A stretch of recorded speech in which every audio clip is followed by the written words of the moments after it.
Welcome everybody to the LEC post-game lobby. I'm Sjokz and I'm joined by Vedius and by Jankos to close out week 2 of the LEC. Hello Jankos, congratulations. Hello, thank you. No problem. It was I think it was a very banger game for spectators. I think fans of either team maybe a bit less of Rogue, and also fans who weren't supporting any of the two teams, because it was such an incredibly back and forth game. At the end of the day, what do you think was the edge that you guys had as a team or as a team composition that allowed you to beat Rogue? Honestly, I think this game was probably like not... I mean, I think there were many things that were good and many things that were bad.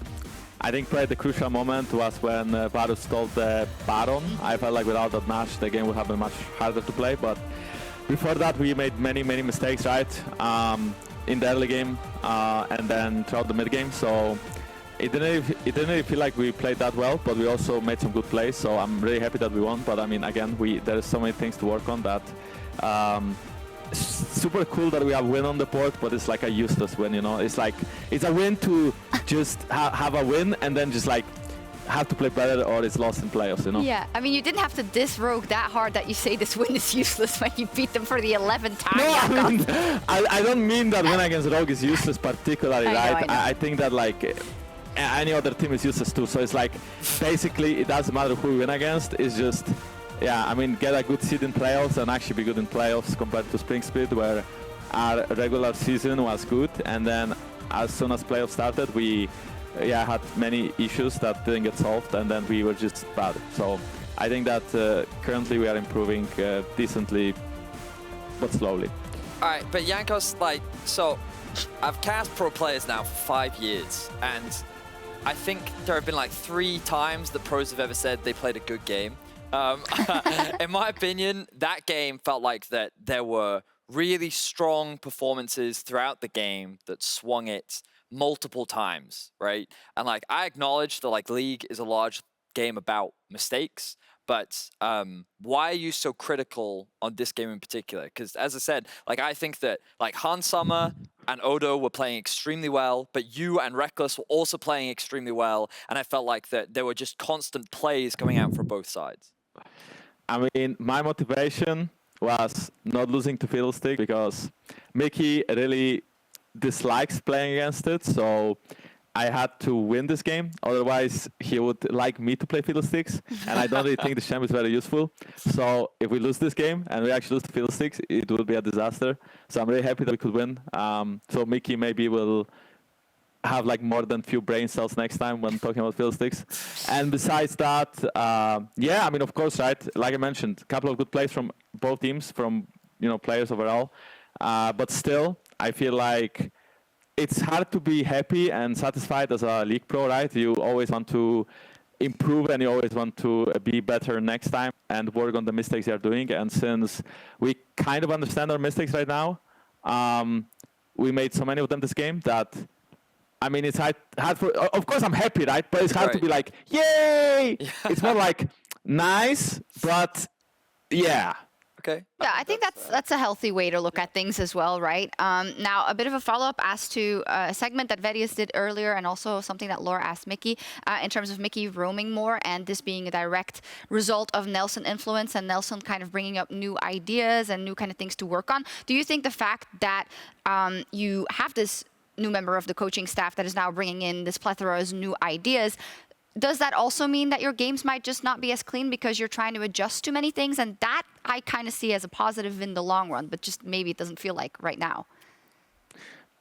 Kind of course, right? I mean, I think that since we have to focus on new things in game, we also use our brains, and that's normally not good for pro players, because I mean, it's just that when we use our brains, it's like we have to think. And thinking is not good because we want to do things automatically, and we want to learn patterns that we kind of use on stage. And of course, sometimes you can be creative, but if you focus on new things in game, it's going to take away from your normal gameplay, be it mechanical gameplay or just like the casual on the map gameplay, right? Macro.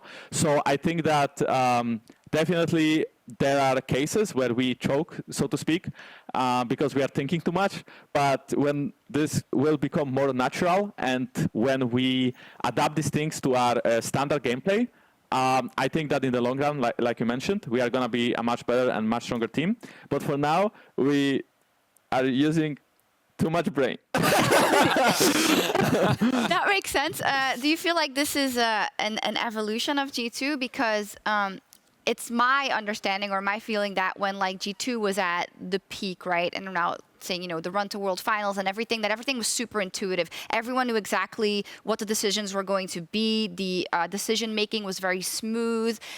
It seems now that this is like a new iteration. So if I'm understanding it correctly, right now you're making sure that you learn more in the other departments. Not to say that you don't know how a macro game works. I'm sure you do after so many years of playing, but there's a different focus. Is that also because the other teams you're going up against are, you know, becoming better in the LEC, or you feel like you have to do something more in order to evolve?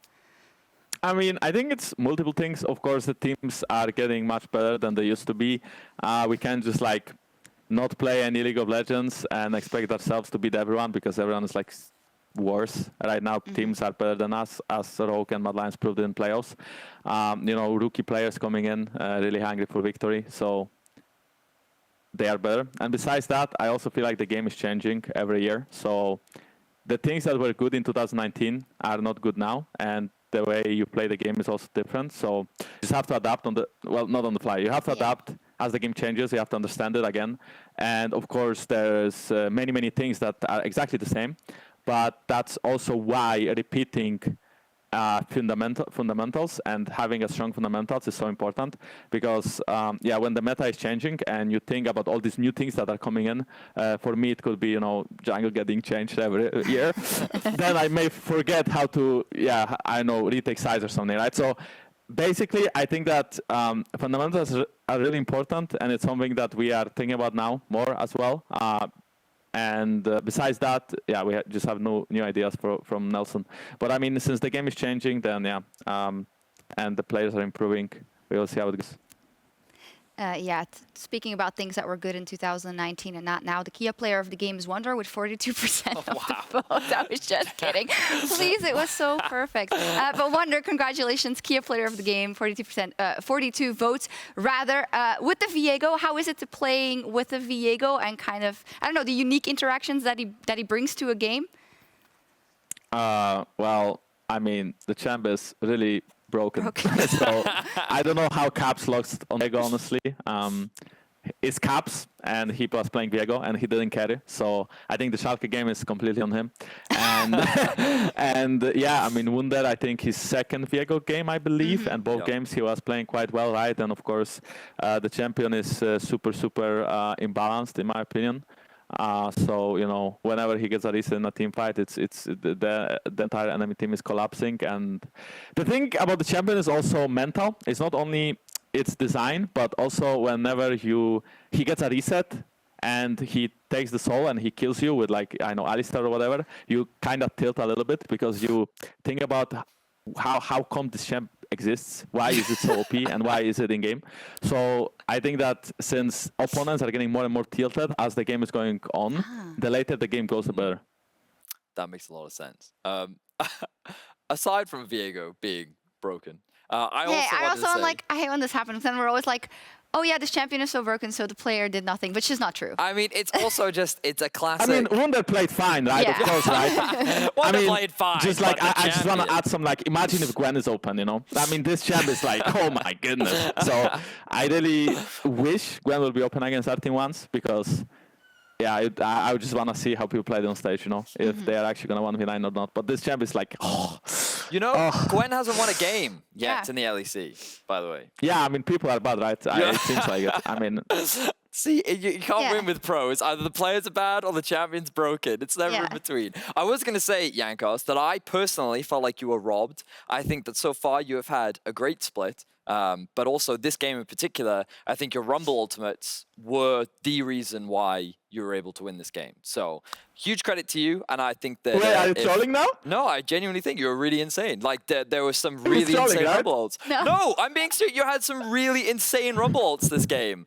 Like, you Yeah, really but I did. also had really bad ones. Yeah, I mean, but okay, like- no, I think I agree. I had like both. It's just, Yeah, I mean, every again, in rumble my has mind, both. I only remember the bad ones, because the good ones, you forget about them because they were good, but the bad ones stay in your mind because you know that the whole chat is spamming kick W, so that kind of makes you remember things. Maybe it's because I'm a We have- streamer and it's just kind of like in my soul now, but Oh, still. we have scarred this poor pro player for life with the Nidalee jokes, which honestly went, too far. We kept doing it, and now he's not able to recognize when he's had a great game. So we're telling you now, you genuinely had a very good game, Jankos. I mean, there were some. You can keep going. You can, wait, what did you say? No, it's fine. Thank you. No, actually, yeah, really good game. It's easy to F up with the Rumble Ultimates as well. Also, there was a little fun fact that in Twitch chat, G2 and Rogue, Ashley Kang tweeted this, agreed to have 60 kill game minimum, but there were only 52. That's sad, Jankos. By the way, 40 short of the all-time record. The maximum for in a season was 92 kills in 2014 from Alliance and Millennium. Now that's a blast from the past. I don't even remember that, to be honest. But yeah. Same.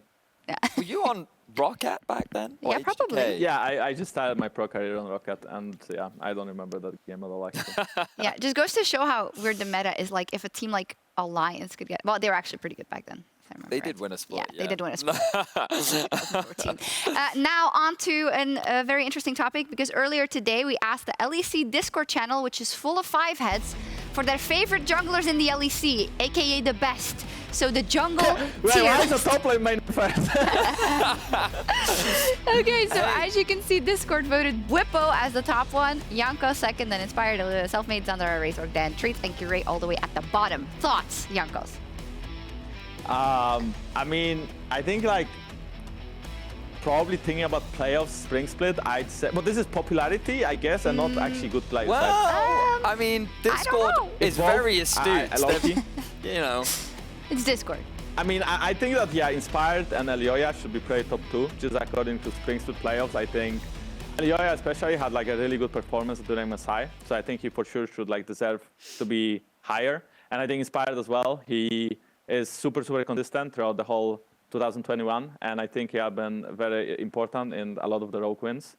Sometimes he doesn't have to do much, right? Because I mean, they can stomp people on their own as well. But I mean, I think he's super consistent. So probably him and Elioya should take the number 1, number 2 position. I don't really know in which particular order. And then for Bipo, I think so far he also had good games. I think putting him first though is a meme, of course. I think people are just actually trolling, but he is learning quite fast, and I think he's a good jungler already. So I'm curious to see how good he can actually become, in the next couple of weeks. so I have a question for you, Jankos, which is about Razork, because obviously you've played against him now for 2 years. And right now, I think that he and Misfits are playing quite well. But what do you think about him on this list? Do you think that he should be in that top 5 conversation? Because obviously top 3 is quite contested. But what are your thoughts? Yeah, I think so. I mean, probably top 5. Yeah, top 5 definitely. I think he is having mostly good performances overall. I feel like whenever I watch Misfits, whenever someone is, I mean, there's a lot of people inting all around, Yeah. but normally he's not inting. Like he's actually doing things that are useful for the team, and he's trying to like carry them, even if the game is like not so good for them. Also, I feel like so far this split, they played not too bad. I mean, them being like 3-0 first week was a meme, and I don't think they are gonna be like up there by the end of the split anyway, but I think they can be like top 5, 6, and I think that Razork is like a big reason as to why they are up there. But I would still rate a lot of junglers higher than him. But I mean, again, I think he is playing well, and I think Misfits as a team so far, this split has been playing pretty well too. Fun. It's like, I know you meant it in a positive way, but you were like in the top 50% of like the top 5 out of 10. That's like, I mean, there's only 10 no junglers big to work praise. with, you know what I mean? It's just we just have to say that we have so many great junglers in Europe. Yeah. That being in top 5 is actually insane. true. But when we compare ourselves to LPL or LCK, there is a lot of European junglers that have been gapped by Asian junglers Yeah. throughout. Hey, I mean, World. Canyon's a mid laner now, so that's Right. one less that you have to play against. But yeah, I mean, I think that we still, are not as good as LPL and LCK, like as of our junglers. But that's also, I think, team diff. I honestly think that like LPL teams and LCK teams are playing so much better around the map and jungle that's why like they are actually playing good. And I also don't think it's like extreme or anything. Sometimes you just lose 3-0 or 3-1, but it doesn't matter in the end. So it's fine. We can catch up, does right, Jankos? matter. We can definitely catch up, Doesn't right? matter. Yeah, of course. I mean, we already. Yeah, we can catch up. Yeah. I want to ask one more thing about the jungle, and that is kind of your opinion on the fact that we have two players that role swapped. And actually, in the past, we've also seen it happen, and now we see it happen internationally as well. But why do you think it's that many players choose to role swap specifically to the jungle? Is that like from a shot calling perspective of like, oh, I guess I'm good at that, so I'll do that? Or, I'd love to know why you think it is that seems to be the preferred lane swap role in Europe. I mean, I think that jungle is kind of like a second support role, right? Where support has to understand the map very well, and jungle has to do the same thing. The only difference is that jungle plays PvE in the early game, and you just farm camps, and support actually has to understand the laning phase, because, he can, for example, run it down level 2 and hope that Rumble comes bot and kills Kalista, because Thresh dies level 2, right? So I think that, like, maybe for Treats and Beepo, since I believe they were vocal in their teams already, Beepo from the top lane and Treats from the support position. I think them role swapping to jungle and trying to lead the team from the jungle is much easier in the early game, because as a jungler, you don't really have to focus as much on farming camps. You can kind of focus on all 3 lanes at the same time and tracking enemy jungle. So then it's way easier for you to lead the early game, and it's way easier to lead your teammates than, let's say, playing top lane and thinking about TP bot, thinking about your own wave, thinking about trades. So I feel like maybe they want to be more of a team leaders in the early game, and they just feel like jungle will fit them better in that way. I also think that jungle used to be more about like being creative, and more about understanding the game on like the highest level and knowing where to be at which time. And now it's more about full clearing and just using your free time to help your laners. But yeah, I mean, I do think that like role swapping to jungle for people can work out, because I mean, I don't really think this role is that difficult in the end, So it used to be harder, I think. And right now, yeah, as long as you can full clear and understand the game, it's fine, I mean, I still think that like Beepo overall is performing better than Treats, because I think he's actually like farming. And Treats, I feel like sometimes he just like completely gives up everything and tries to gank, which is, well, like solo queue, just like gank and beat behind so much. It's just not the meta that you are supposed to do that in. So I think so far from out of these two, I feel like Beepo probably adapts better, and especially today he had a good game where he was Flame Horizon over enemy Volibear. Of course, Volibear got kills because he got kills. He had camps to take only, and for some reason he still got kills in the early game. Whatever, but yeah, I mean, I think that it's that's the reason.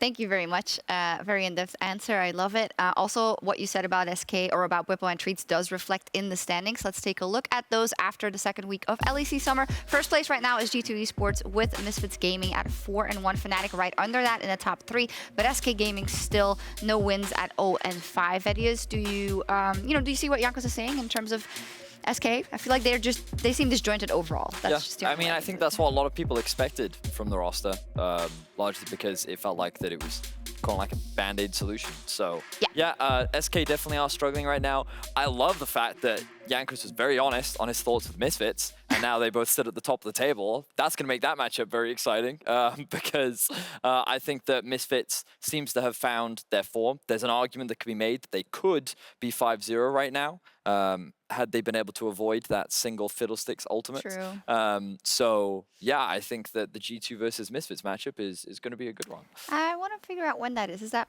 next week by any chance? We don't know. The one team I just want to ask you about, it's been a long PGL, I know, Jankos, but we're so glad to talk to you, is Mad Lions, because, we've had high expectations. I think they surprised a lot of people at MSI with the way they've played and the fight they were able to put up. Why do you think it's not working out for them yet? I mean, I think that they lost to Damon. Happened to me before, by the way, so I know how it feels. They were a bit closer. They went to 5 games. And I think that overall this team plays very well together, and they actually play around bot lane very well. I think Karzi, not even Karzi, just Elioya and Kaiser, I think they play so good around the map. And, you know, Armut, I feel like he needs his comfort peaks. Humanoid is kind of same, but bot lane and jungle can carry, and they play really well on the map. And they are also, I feel like, they actually know where to be at which time, and they also understand like when to engage and when not to engage. The problem is that currently they are just running down. They are too overconfident, I think. They are maybe I mean, okay, so I don't want to flame them. I don't know what's the reason why they are playing so the way they are. It's just that they are running into your face, and they are like disrespecting you quite a lot in how they play team fights and how they play skirmishes. So they just die, and then they lose, right? So, I mean, they still are a good team. They will still have good Drake setups. They will still have good Nash setups. They still know how to finish up games. It's just they are taking skirmishes or fights that they shouldn't be, or maybe one of the players could be anyone, right, at random times, going like a little bit step too deep because maybe he feels like he can go for an outplay, which doesn't work out in the end. So I still expect them to be in their previous form and even better during playoffs and maybe the end of season. But right now, since they didn't really scrim much and they just came back from MSI, I think they need to settle down a bit, get used to the meta, chill a bit more. And, you know, as long as they make it to playoffs, they can still win. So. Okay. Yeah.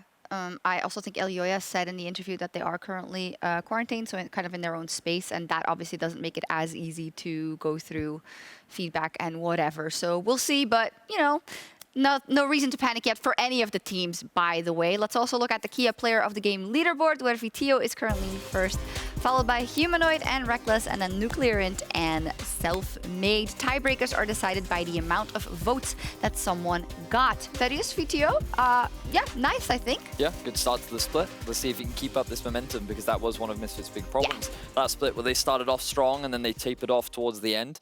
As Jankos was saying, he currently believes that they will not end their current position, and I'm excited to see if they can prove him wrong, because yeah, they're looking very good for the time being. They are, but we'll definitely see. Let's check out our games for week 3. The LEC will continue. Excel versus Misfits, our first game. Also, week 4, day 2, I believe, is Misfits versus G2. Very cool. Then we'll see. Fnatic versus G2 is our match of the week on Saturday. Jankos, what are your thoughts about Fnatic? They're on a 3-game winning streak right now. Fnatic versus Astralis, you mean? No, Fnatic versus G2 is the match of the week.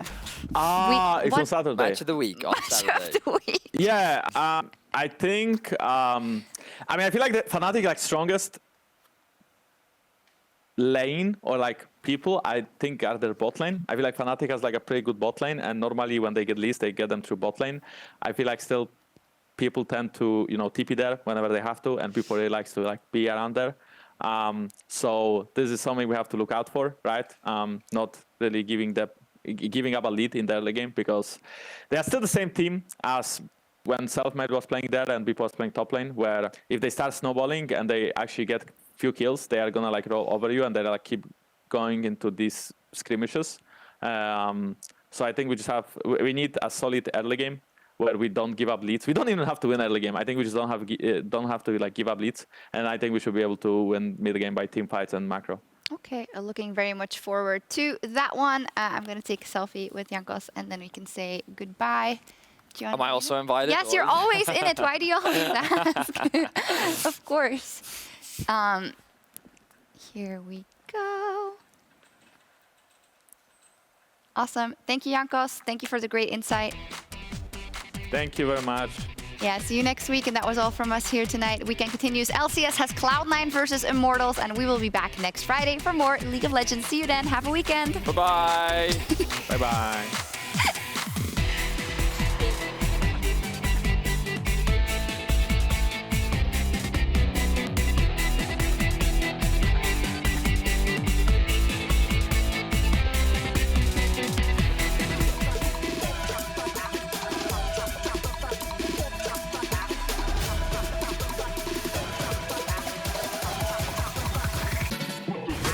Going in straight onto Genax. Genax has got a teleport to back him up, but he's going down. First blood picked up by Leader.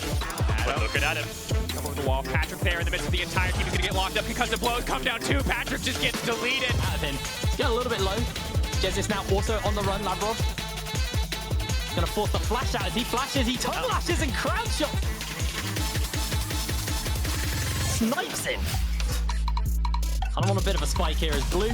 And Leader gonna go for a light trade, but there's the Chaos Storm and Treats is coming in. Oh! Great prediction on the flash. The equalizer will not save Leader's life and Blue will secure a shutdown. Razork finds Zanzara, and Zanzara's getting cooked here. It's first blood for Razork. The teleports are coming in. Misfits are ready for the play. As Promise Q goes down, but a teleport. And they'll donate the kill over to Caps on this one. It's a good idea. He invested the TP. He has a Dark Seal. Just give him the kill.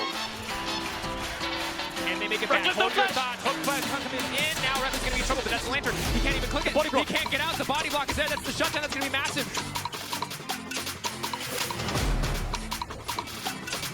That bubble hit. Just try and take control of the mid lane. Carsey now stepping forward. He's got the Prowler's clock. He leaps in, but Humanoid is going to get knocked back in the midst of the team. Immediately just going to get popped here even before the fear duration expires. Now Limit going over the wall. Nuclear hit flashing forward. That's going to be the immediate route. The follow-up there. All too easy with the Frost. Hansama! 2v2 kill Rogue. The siege is unreal from Madline. Look at the damage. Nerf, by the way. Look at the That's going to go in. That's going to be the plan for the rest of the team. Dan needs to get this ASAP and get out. Wimbo is actually saving the smite. He has vision. He's going to get level 2 now. He can pop W, and he might be able to flash steal it. 400, getting lower. Oh, it's over. That's the worst start. No. He got both for Draco